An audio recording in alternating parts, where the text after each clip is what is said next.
Perkenalkan, nama saya Ika Aninditias Andriani. Nah, pada kesempatan kali ini saya akan mencoba mengerjakan tugas praktikum yang keempat untuk sistem operasi 2013. Nah, pada tugas praktikum ini ada 3 part. Nah, pada kesempatan kali ini saya akan mengerjakan part yang pertama, yaitu konsep dasar. Nah, dalam part ini terdapat beberapa soal ya. Nah, ini soal yang pertama adalah berikan penjelasan mengenai istilah berikut dengan bahasa Anda sendiri, yaitu ada 5.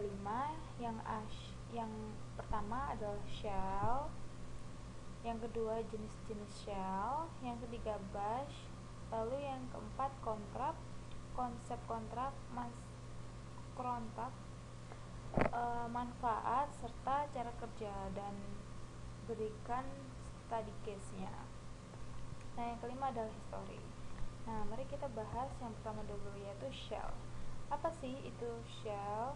Nah, shell itu merupakan sebuah program yang bisa dikatakan sebagai penerjemah kita sebagai user, dimana kita sebagai user dapat men-set perintah apa saja yang kita inginkan, sehingga sistem operasi kernel bisa menerjemahkannya.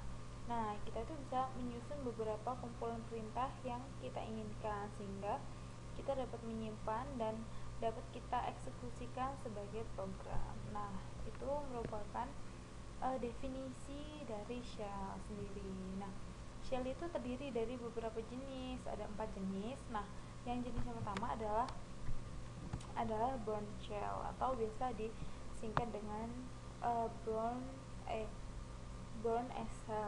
Nah, bourne shell ini merupakan shell yang dikembangkan oleh Stephen Bourne dari AT&T. Nah, makanya kenapa dinamain dengan bourne shell, karena mengadaptasi dari nama yang mengembangkan sendiri, yaitu Stephen Bourne. Nah, dimana shell jenis ini menggunakan bahasa pemrograman Algol. Nah, shell yang dijadikan standar Linux pada 1979 ini merupakan shell yang memiliki kelebihan, yaitu shell ini sederhana dan cepat.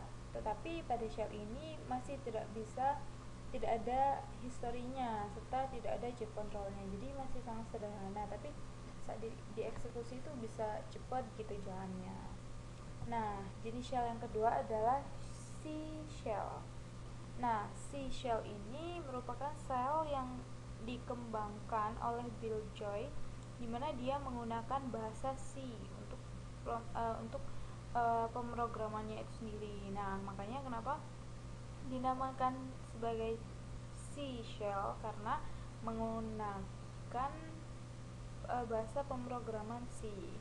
Nah, fitur dari C shell ini lebih lengkap ya daripada bourne shell tadi, dimana kalau C shell ini, atau biasa disingkat dengan CSH, terdapat historinya. Kan tadi untuk bourne shell itu kan masih belum ada historinya. Nah, pada C shell ini sudah terdapat command line history, jadi ada kontrolnya. Tetapi shell jenis ini agak lambat dibandingkan dengan bourne shell tadi bila digunakan di mesin kecil, karena shell ini digunakan untuk skala besar, jadi lebih kompleks gitu ya, dan memerlukan memori yang banyak, jadi tidak bisa digunakan untuk komputer yang skalanya kecil.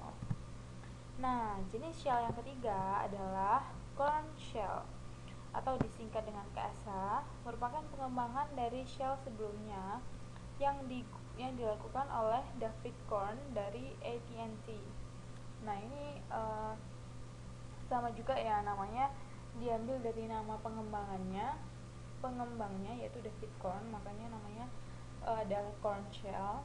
Nah, dalam Korn shell ini terdapat fitur-fitur baru, yaitu salah satunya adalah editable history, aliases, function, dan special debug. Nah, jadi ada beberapa fitur yang di shell yang sebelumnya nggak ada. Jadi di clone shell ini ada editable history, ada aliases, ada function, ada special debug yang di C shell sama di bourne shell terdahulunya itu nggak ada gitu. Nah, ini adalah jenis dari shell yang terakhir, TC shell atau bisa disingkat dengan TCSH, adalah shell pada Linux yang compatible pula dengan Unix TC shell. Jadi TC shell ini merupakan fitur yang paling lengkap di mana terdapat command line editing atau V, lalu scrolling the history, automatic login and out, dan history list, dan masih banyak lagi. Jadi TC shell ini merupakan pengembangan dari shell-shell yang sebelumnya ya. Ini tuh telah dilengkapi dengan fitur-fitur yang lengkap. Ada command line, ada automatic login and logout, history list, dan masih banyak lagi. Jadi dari bourne shell, C shell, dan tadi corn shell, dan yang terakhir TC shell itu semakin ke belakang itu semakin berkembang ya, jadi fiturnya semakin lengkap. Nah, ini untuk pertanyaan yang ketiga adalah tentang bash. Apa sih itu bash? Jadi bash itu sendiri merupakan salah satu jenis shell di mana pengembangan dari jenis shell SH dan KSH. Nah, bash sendiri merupakan sudah banyak diterapkan atau digunakan dalam berbagai macam jenis distro Linux, karena bash ini sendiri mudah untuk dipahami oleh user serta fasilitas yang disediakannya itu sangat banyak dan mudah. Jadi bash ini merupakan inovasi baru dari perkembangan shell SH dan KSH, dan dari beberapa shell itu bash ini termasuk shell yang banyak digunakan karena mudah untuk dipahami kayak gitu. Nah, ini yang D adalah tentang cron tab. Nah, cron tab adalah sebuah fasilitas yang ada pada sistem operasi Linux yang berguna untuk melakukan penjadwalan perintah. Nah, di sini memungkinkan penggunaan user bisa melakukan eksekusi apabila aplikasi atau script program secara otomatis disesuaikan dengan waktu yang ditentukan atau telah dijadwalkan pada cron tab. Nah, jadi ini tuh cron tab ini kayak misalnya kita menginginkan suatu program atau script yang kita buat itu tuh bisa muncul di saat waktu yang kita tentukan. Nah, kita bisa menggunakan cron tab ini sendiri. Nah, manfaatnya apa sih? Ini ya jenis-jenisnya. Cron tab ini ada dua perintah cron tab yang bisa digunakan. Yang pertama adalah cron tab min i dan cron tab min l. Lah, kalau cron tab min i ini digunakan untuk mengedit file cron tab atau membuat baru jika masih belum tersedia konten cron tab-nya itu. Nah, kalau misalnya cron tab min l itu untuk menampilkan isi file cron-nya. Jadi isi keseluruhannya gitu. Nah, tadi yang terakhir adalah study case. Nah, study case untuk cron tab ini sendiri, misalnya kita ingin menampilkan sebuah script pada pada komputer kita, misalnya kita ingin menampilkan sebuah script misalnya seperti alarm atau pengingat atau apapun. Nah, kita bisa membuat scriptnya terlebih dahulu, lalu kita membuat cron tab lainnya. Jadi kita bisa menggunakan command yang cron tab min i tadi untuk membuat cron tab lainnya. Nah, ini tuh pada cron tab itu nantinya kalau misalnya kita ingin membuat cron tab lainnya itu untuk bisa kita muncul atur waktunya. Nah, ini tuh biasanya menggunakan tanda bintang. Nah, dimana biasanya itu ada 7 tanda bintang ini. Nah, kita terlebih dahulu harus mengerti apa sih artinya tanda bintang ini. Jadi kalau tanda bintang yang pertama itu menjelaskan menit ke 0 sampai ke 59. Nah, kalau yang bintang yang kedua itu menjelaskan jamnya. Kalau bintang yang ketiga menjelaskan tanggal, yang keempat menjelaskan bulan, yang kelima menjelaskan hari, lalu yang keenam menjalankan perintah, yang ketujuh menjelaskan letak file. Nah, jadi ini ya, untuk yang bintang pertama itu untuk untuk menitnya kita bisa misalnya ingin mengeset menit ke 50, terus kalau bintang yang kedua kita bisa mengeset, ini kan aturannya jamnya 24 jam ya, jadi kita bisa hampir 24 jam maksud saya, jadi kita bisa misalnya mengeset jam 12 kayak gitu. Nah, kita bisa, kalau bintang ini sendiri, kalau misalnya kita mau mengeset waktu, kalau diisi bintang semua gitu, berarti program itu akan muncul setiap waktu. Sedangkan kalau kita mengganti bintang ini dengan angka yang kita masukkan tadi, itu bisa muncul seperti angka yang kita tetapkan. Nah, itu contoh study case-nya. Nah, yang kelima ini adalah history. Apa sih history itu? Jadi kan kita tahu ya, history itu berisikan kumpulan perintah yang telah kita gunakan, di mana data history kita tersimpan pada history itu sendiri. Jadi history itu kan bisa memberikan manfaat kepada kita, di mana kalau misalnya kita sudah pernah menggunakan komennya sebelumnya, kita ketika ingin mengambilnya, ketika kita ingin menggunakannya lagi, kita tidak usah mengetik terlalu banyak gitu, kita cukup memanfaatkan history ini sendiri. Nah, itu untuk pertanyaan yang nomor 1. Sekarang kita kembali ke soalnya, yaitu pertanyaan yang nomor 2. Jelaskan maksud perintah berikut. Yang A ini ya, dollar cat ini, lalu yang B dollar echo husname. Nah, apa sih artinya yang pertama itu? Nah, untuk fitur ininya sendiri ya, ini tanda ini itu merupakan diferensiasi dari C shell yang berguna untuk mempermudah kita untuk mereferensi file dan directory pada home directory. Nah, sedangkan get itu sendiri merupakan perintah untuk melihat sebuah isi file. Nah, sedangkan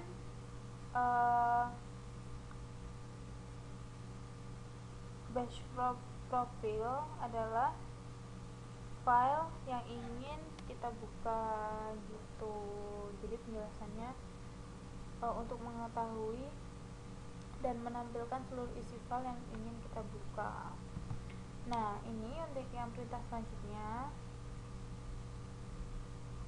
untuk apa sih, perintah output ini ya, petik ini atau dollar itu merupakan sebagai perintah pengganti. Nah, kalau misalnya backward itu dieksekusi dan outputnya, jadi ini misalnya kita ingin menampilkan hostname-nya, itu hostname gitu. Nah, ini soal yang ketiga, apa kegunaan kunci tab pada baris perintah shell?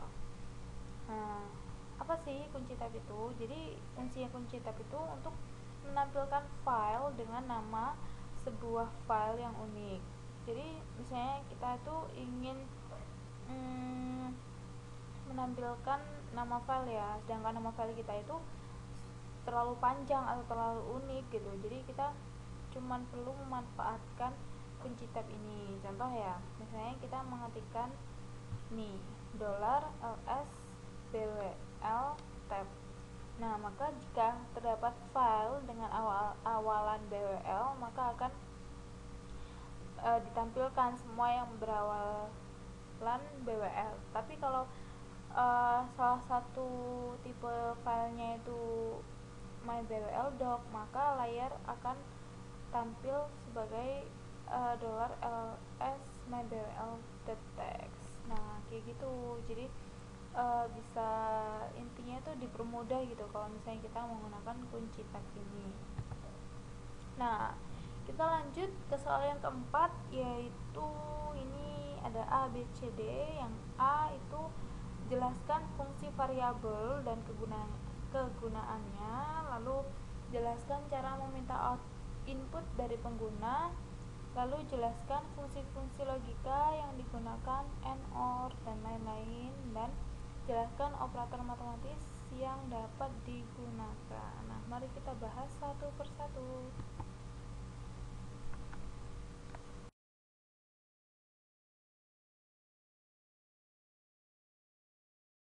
Nah, mari kita bahas satu persatu. Nah, yang pertama menjelaskan fungsi variabel dan kegunaannya. Jadi, variabel itu digunakan sebagai pengenal di mana berisi satuan dasar penyimpanan yang isi ataupun nilainya bisa berubah setelah dieksekusi. Jadi, variabel itu sendiri ditentukan oleh kita, di mana nilai atau isinya itu dapat kita tentukan sendiri, yang nantinya variabel itu dapat berisikan nilai atau string yang telah kita tentukan. Nah, untuk menampilkan variabel itu sendiri kita dapat menggunakan nih simbol dolar ya. Nah, yang kedua adalah bagaimana cara meminta input dari pengguna. Nah, untuk meminta input dari pengguna kita bisa menggunakan perintah atau sintaks read. Jadi sintaks read ini sendiri memiliki 4 option ya. Jadi kalau misalnya read min a itu berarti memasukkan daftar ke dalam array. Kalau min e digunakan untuk pengeditan perintah baris, sedangkan min p menampilkan inputan yang tadi kita minta, tetapi sebelum itu kita memasukkan inputannya terlebih dahulu. Untuk min r itu memperbolehkan input berisikan sebuah backslash. Jadi kan biasanya kalau misalnya inputan itu kan nggak bisa sembarangan ya, terkadang ada simbol-simbol yang tidak bisa kita gunakan. Nah, untuk min r ini memperbolehkan kita untuk mempergunakan backslash itu sendiri.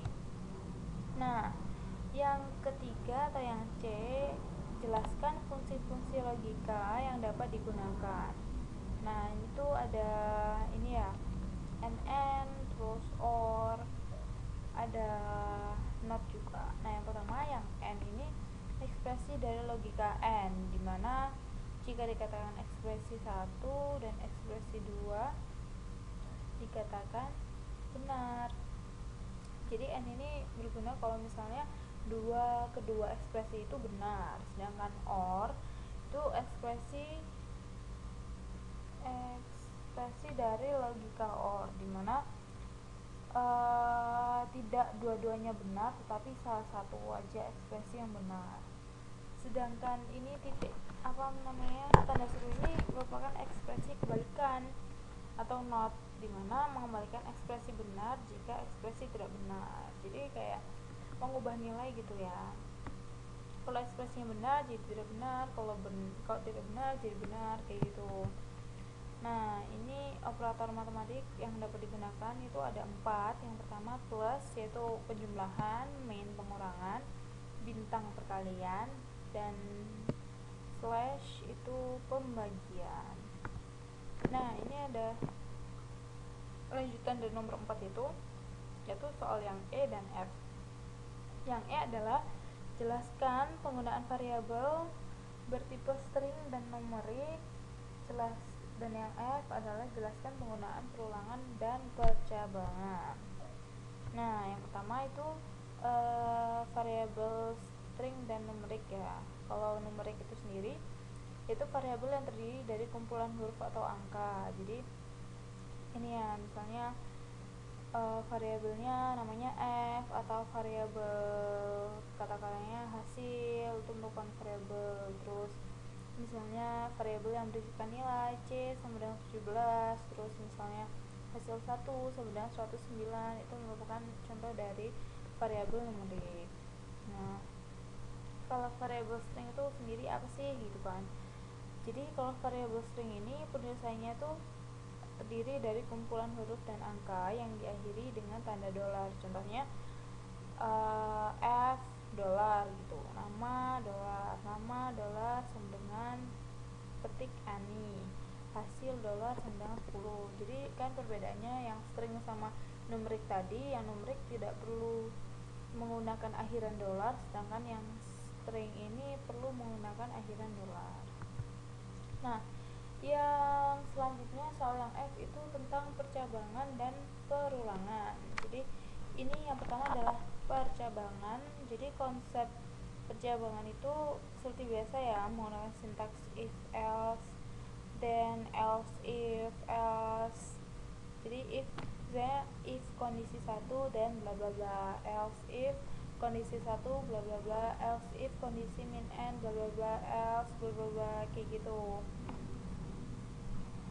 Terus yang selanjutnya adalah perulangan. Jadi konsep perulangan itu biasanya menggunakan sintaks for loop, for bla bla bla, do, dan, terus for bla bla bla, in bla bla bla, do bla bla bla, dan bisa yang terakhir tuh while loop.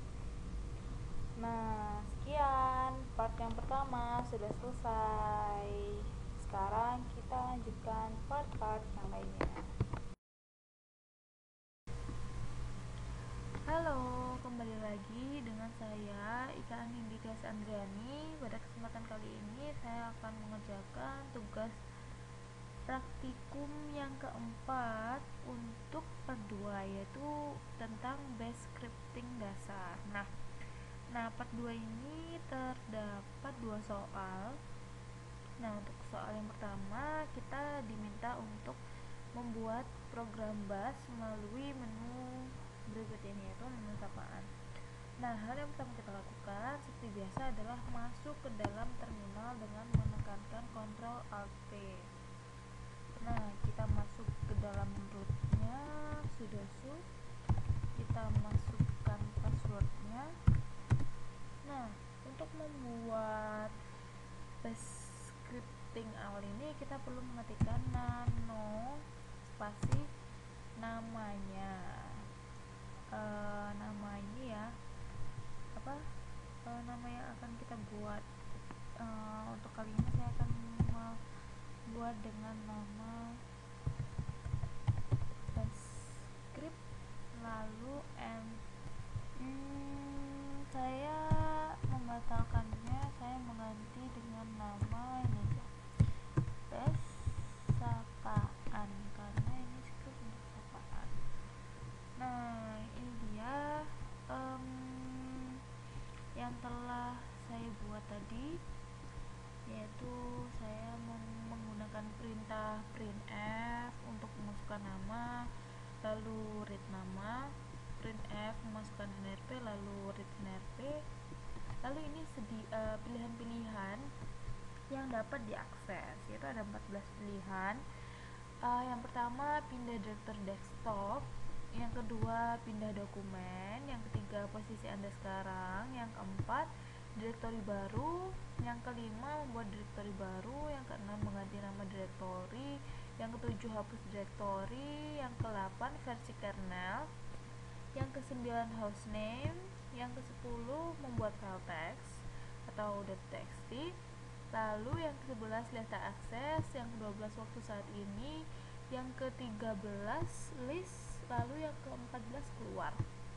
Nah, kita perlu membuat menu untuk memasukkan pilihannya, yaitu echo masukkan pilihan Anda, read pilihan.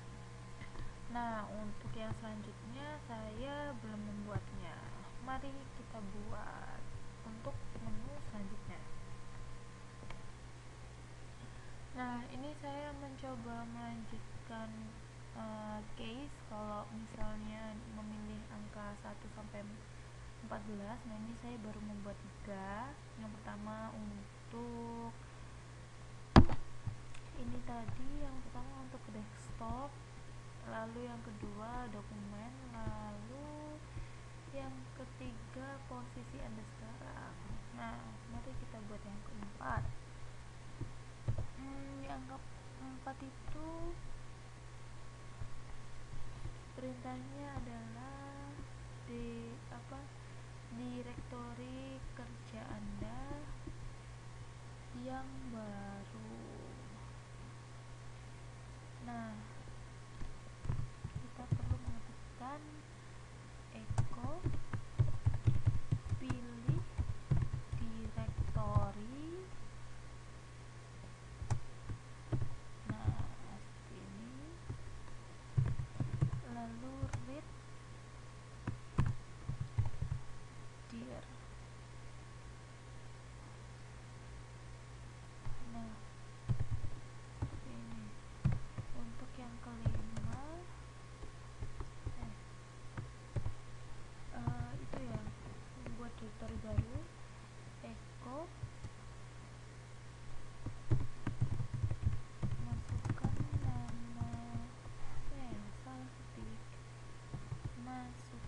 lihat yang 11 adalah melihat hak akses waktu list dan history.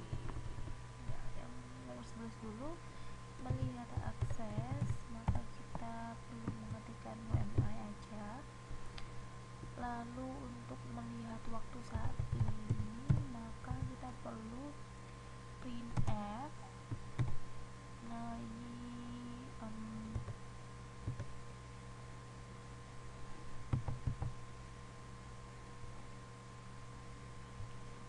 ini anunya ya, apa namanya,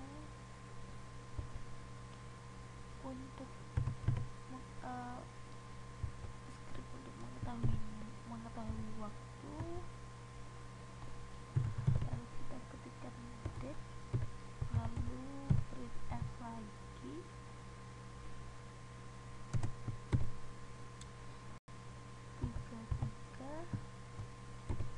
tiga dua. Nah, selesai. Ini ada kesalahan di belakangnya seperti ini.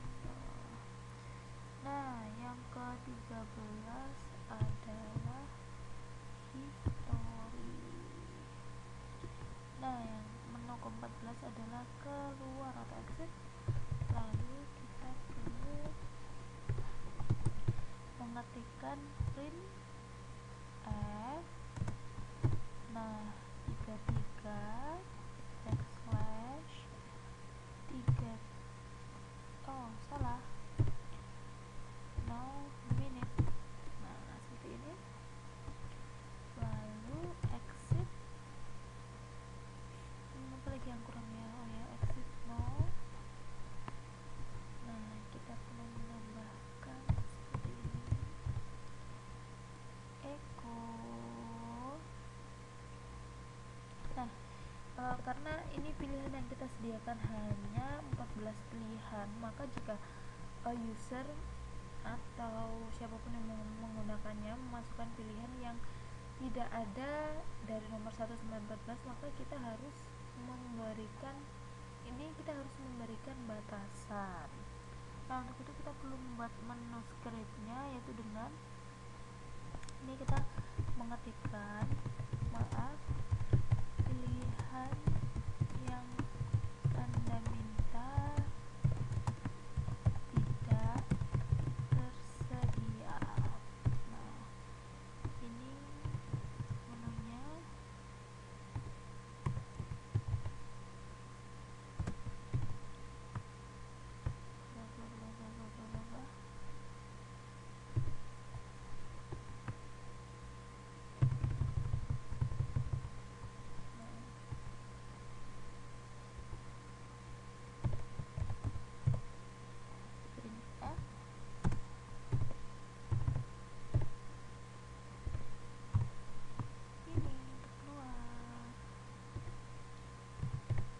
Dan nah, kita perlu mengesave-nya dengan menekan Ctrl X, yes, enter. Nah, ini akan kembali lagi ke rootnya. Nah, untuk dapat menjalankan script tersebut, kita perlu mengganti hak aksesnya dulu dengan mengetikkan cuma 777, lalu nama scriptnya. Nah, enter. Lalu kita mengetikkan ls-l untuk mengetahui apakah filenya sudah ada. Nah, ini apaan sudah. Lalu untuk dapat menjalankannya, kita perlu mengetikkan seperti ini. Nah, akan muncul menu seperti ini. Kita masukkan namanya Ganinditias NFP. Nah, enter. Nah, lalu akan muncul seperti ini. Wah, ini sepertinya ada error.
human errornya juga pada date-nya ya. Sebentar.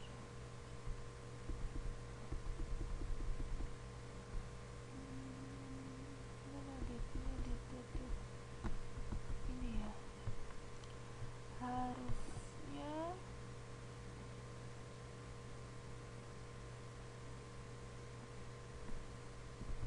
oh ini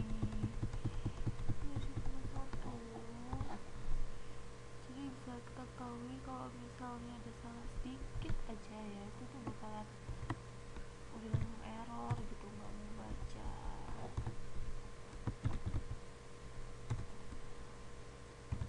Coba lagi.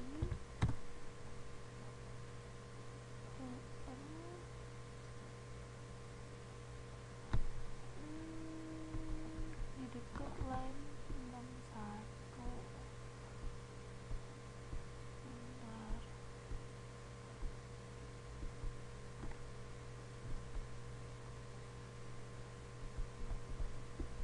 Ini nggak tanya nih. Coba ya.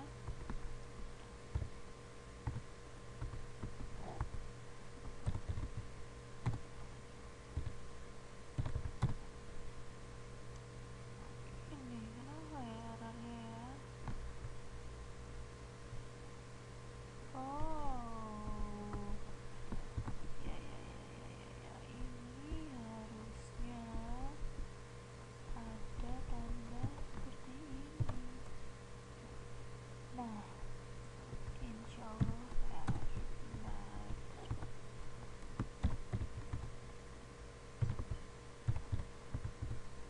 Nah, sudah tidak error. Nah, kita coba ya menu pertama. Nah, ini sudah pindah ya, maksudnya sudah pindah ke desktop. Lalu kita coba pilih kedua. Nah, ini juga sudah pindah ke dokumen. Lalu pilihan ketiga. Nah,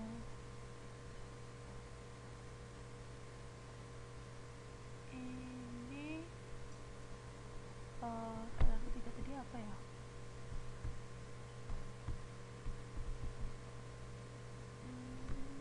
Nah, posisinya ya kan tadi habis pindah ke dokumen, jadi posisinya ada di dokumen. Terus sekarang pindah ke direktori kerja baru.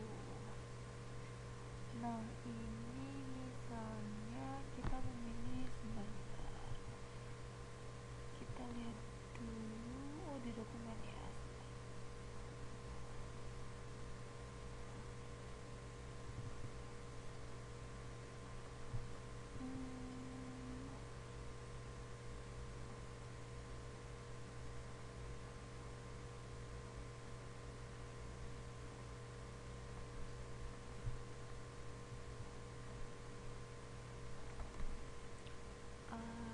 Misalnya kita milih ini example. Jadi maksudnya kita masuk ke, kita dari dokumen mau pindah ke situ, lalu untuk membuat direktur baru kita, yang selanjutnya itu pilihan kelima. Nah, misalnya nama direktorinya example gitu ya.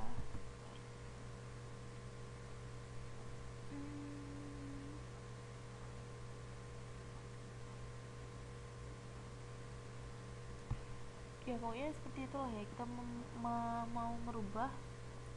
Ini sepertinya saya lupa ininya, nggak bisa. Jadi pokoknya mau mengganti nama direktori. Terus kita mencoba yang nomor 7. Nah, ini kalau yang akan dihapus kita ini ya, misalnya nama ini example gitu. Nah, karena direktorinya nggak ada, makanya nggak bisa dihapus. Tapi kalau misalnya ada foldernya, jadi bisa dihapus. Terus versi kernel. ke nomor 8. Nah, ini versi gambarnya. Nah, lalu yang ke-9 hostname. Nah, ini hostname-nya karena telah masuk menjadi bias. Lalu membuat file. Nah, nama filenya Ika misalnya.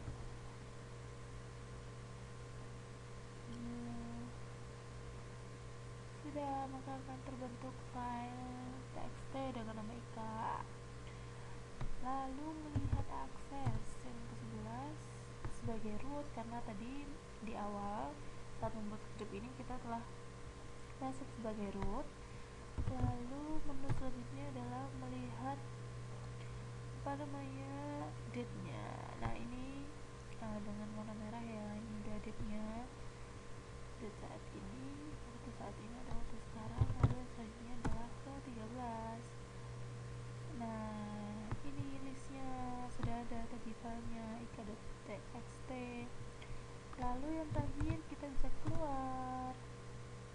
Nah, ini secara otomatis sudah keluar ya dari menu tadi.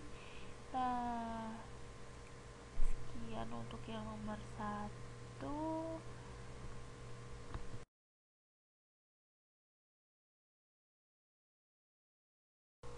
Halo, kembali lagi bersama saya Ika. Pada kesempatan kali ini saya akan mencoba mengerjakan TP04 yang part ketiga. Setelah tadi kita menyelesaikan part 1 dan 2, sekarang part 3 mengenai kontrak. Nah, ada 3 soal di sini. Soal yang pertama adalah membuat penjadwalan yang akan menampilkan ucapan selamat ulang tahun setiap kali ada ulang tahun. Lalu membuat penjadwalan skrip pada soal part 2 nomor 1 untuk ditampilkan 1 menit sekali. Nah, yang ketiga membuat penjadwalan sehingga pada saat pertama kali login akan tampil pesan selamat datang nama user. Nah, untuk yang penjadwalan selamat ulang tahun, pertama kita buka terminal dulu seperti biasanya. Nah, lalu masuk ke root. Nah, input password. Nah, setelah itu kita membuat base script dasar dulu ya untuk mengucapkan selamat ulang tahunnya. Misalnya contohnya nano selamat. Nah, ini seperti ini contohnya. Lalu kita simpan. Lalu kita nyusun kontaknya ya dengan sudo nano kontak min Nah, ini contohnya, mari kita buat. Ini untuk menampilkan itunya tadi, ucapan selamat ulang tahunnya. Misalnya kita pengen tampil di yang pertama itu menit ya, misalnya menit 53, terus jam 1, jam 13, lalu sekarang tanggal 7 bulan 4. Nah, ini ya contohnya. Lalu ini bintangnya 1 kali untuk penampilan per menit. Nah, ini pet file selama tadi. Nah, coba kita simpan. Sebentar dulu.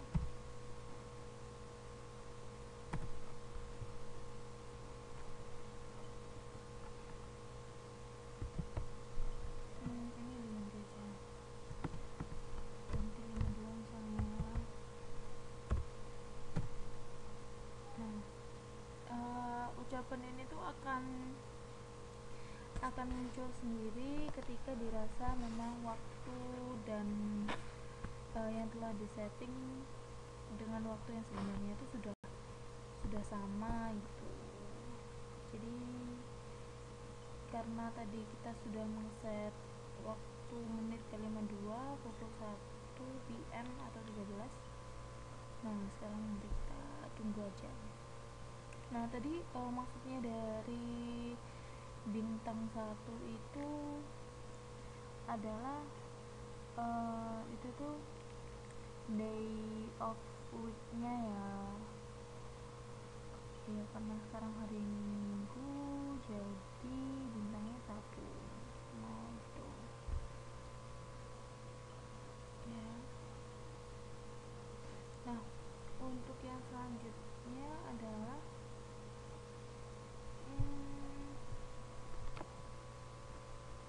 penjadwalan skrip part 2 nomor 1. Nah ini coba kita buka nih sampai. Nah ini seharusnya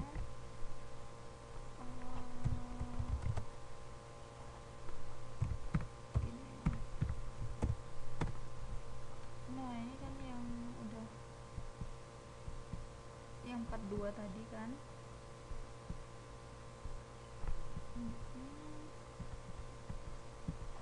Part 2 tadi coba aja akan perubahan gitu ya di sini. Bisa. Nah coba kita buka.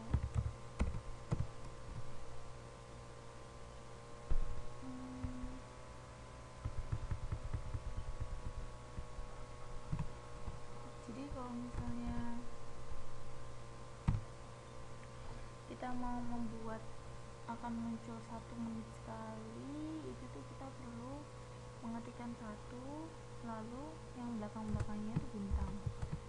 Jadi 1 bintangnya 4 kali, terus ini tadi namanya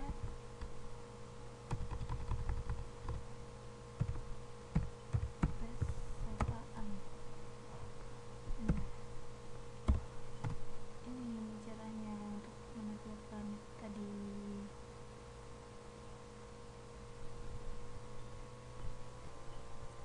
Nah kalau untuk yang selanjutnya yang menentukan pesan selamat datang user itu seperti biasa kita coba buat skripnya dulu ya. Misalnya nih kita pakai yang selamat tadi.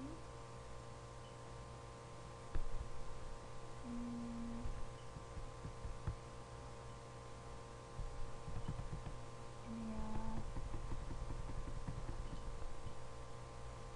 misalnya kita ganti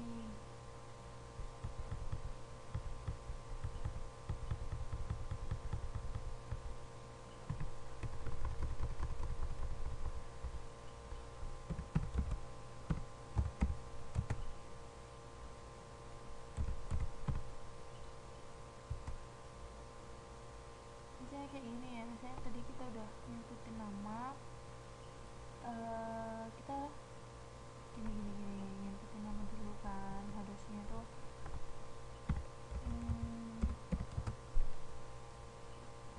print f masukkan nama Anda,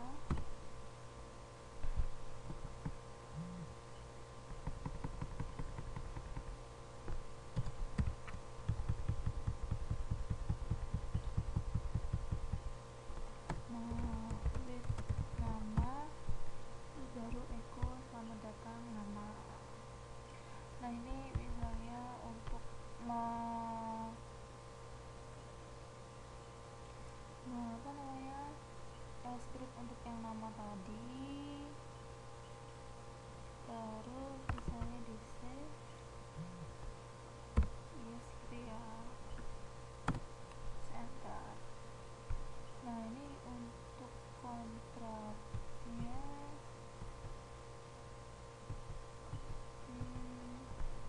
misalnya setting nanti biar bisa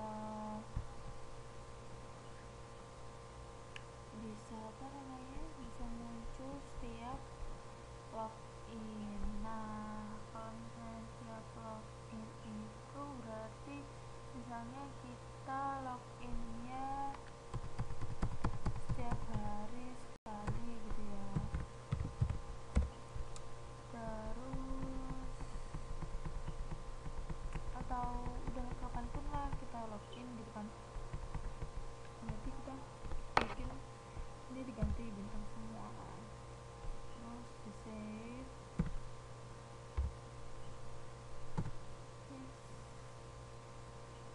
Nah, sekian untuk yang part 3 sekaligus mengakhiri video tentang tugas praktikum yang keempat ini.